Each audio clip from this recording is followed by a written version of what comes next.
हो गई 50 साल, 26 साल नौकरी की है उसी कंपनी में, सुपरवाइजर से मैनेजर बन गए। तब उनको ऐसा लगा यार जो काम हम 26 साल से कर रहे हैं और अगर हमारी ज़िंदगी में कोई परिवर्तन नहीं आया, 2-5 साल और करेंगे तो क्या लगता है परिवर्तन होगा? 2-5 साल के बाद सेठ मना कर देगा, क्योंकि 55-60 साल में कौन प्राइवेट नौकरी कर पाएगा, लाला की नौकरी। तब उनको ऐसा लगा कि यार दशा को बदलने के लिए दिशा बदलना पड़ेगा। तो जहाँ वो नौकरी करते थे वहाँ भी लोग ही काम करते थे। एक हमारे अयोध्या से पांडे सर थे, उसी कंपनी में जीएम थे। 1980 के 1980 के वो एमएससी थे। आप क्या पढ़ाई कर रहे हो? इंटर पढ़ रहे हो।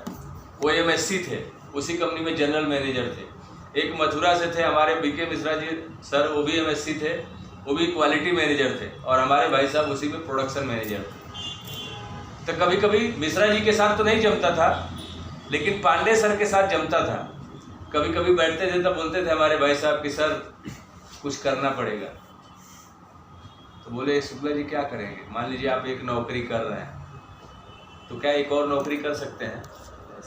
एक आदमी 2 नौकरी कर सकता है? नहीं कर सकता। नौकरी के साथ बिजनेस कर सकता है, लेकिन जैसे ही बिजनेस की बात आती है तो बिजनेस का मतलब ये होता है कि अगर आपको हजारों कमाना है तो पहले लाखों लगाना पड़ेगा। अगर लाखों कमाना है तो करोड़ों लगाना पड़ेगा। क्या अपने पास है वो? अगर हमारे बाप दादा के पास होता तो हम यहाँ क्यों आते? अपने बाराबंकी में ही नहीं दुकान कर लेते, हम देवरिया में कर लेते, मुजफ्फरपुर में कर लेते। तो वो ऑप्शन तो अपने पास है नहीं। लेकिन लाखों रुपए अगर मान लो कहीं से आप डाल भी दिए तो गारंटी है कि चलेगा? और टाइम भी देना पड़ेगा। लाखों रुपए लगाने के बाद सुबह 5 बजे उठना पड़ेगा, सुबह 7 बजे शटर उठाना पड़ेगा, रात को 10 बजे तक बैठना पड़ेगा, लेकिन कोई गारंटी नहीं है। तो पांडे सर बोले शुक्ला जी, और हमारे माँ बाप भी बोलते हैं बेटा अच्छी पढ़ाई कर, अच्छी नौकरी मिलेगी, यही बोलते हैं ना। और अच्छी नौकरी मिल जाएगी तो अच्छी छोकरी भी मिल जाएगी, शादी हो जाएगी। 90% लोग तो उसी के लिए पढ़ते हैं।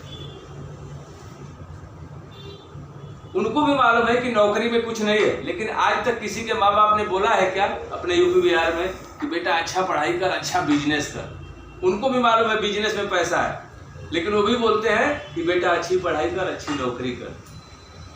क्यों? कि जैसे ही बिजनेस की बात करेंगे तो बेटा बोलेगा पापा 10 लाख रुपया लाओ, पापा तो खुद ही कड़का है, तो कहाँ से देगा वो? तो वही हमारे संस्कार में डाला जाता है। तो पांडे सर ने बोला शुक्ला जी क्या करेंगे? बोले सर कुछ ऐसा काम बताइए कि नौकरी के बाद 1-2 घंटा जो हम टाइम वेस्ट कर देते हैं, 8 बजे के बाद 9 बजे के बाद आप क्या करते हो घर पे? टीवी, बीवी, शादी हो गई हो तो बीवी को देखते होगे, टीवी होगा तो टीवी देखते होगे, यही करते हैं ना। बोले सर वो 2 घंटा भी डालेंगे ना तो चलेगा, 1000-2000 आएगा, चलेगा। बोले ठीक है शुक्ला जी ऐसा कुछ मिलेगा तो बताऊंगा, अभी नहीं है। और ऊपर वाले ने सुन लिया।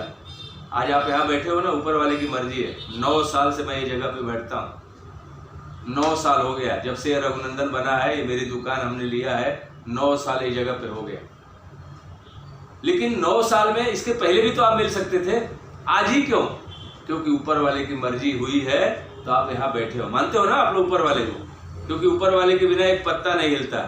अगर हम 60-70 किलो का हिल के आए हैं तो ऊपर वाले की मर्जी है, नहीं तो रास्ते में ही पुलिस वाला पकड़ लेता। होता ना, बहुत सारे लोग आते हैं सचिन से रास्ता ही मिला जाते हैं, घूम के चले जाते हैं उदना और चले जाते हैं, बुढ़ादरा को कड़ोदरा समझ लेते हैं। लेकिन अगर आप यहाँ बैठे हो तो ऊपर वाले की मर्जी है। और ये मौका मिला हमारे बीके मिश्रा साहब को, क्योंकि वो क्वालिटी में थे, थोड़ा बहुत उनको टाइम मिल जाता था सैंपल चेक करने के बाद। वो बड़ा क्रिएटिव थे, वो कुछ ना कुछ करते रहते थे।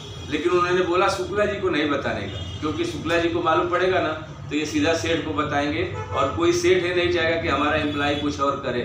क्योंकि कुछ और करेगा और उसका अच्छा हो जाएगा तो उसकी नौकरी कौन करेगा? ये उनकी मानसिकता होती है। लेकिन ऊपर